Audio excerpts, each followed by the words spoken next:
Everyone, এই রাস্তাটা দেখো, তারকেশ্বরের রাস্তা।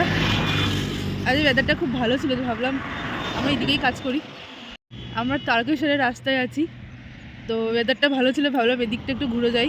বেশ ফাঁকা ফাঁকা সুন্দর, দেখো ক্ষেত। আমাদের এত সাহস, আমরা অন্য কারোর ক্ষেতে ঢুকে পড়েছি। এই যে দেখতে যে কি কি সবজি আছে, কেউ দেখলে না। এই তো মটরশুঁটি, বাপি বসিয়েছিল মটরশুঁটি। দেখো এতদূর যখন চলেই এসেছি, ভাবি তারকেশ্বরে গিয়ে আচার নিয়ে আসি, লঙ্কার আচার, রসুনের আচার। হ্যাঁ,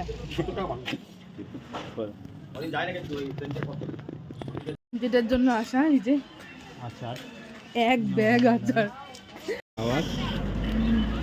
গরম গরম ফুললি।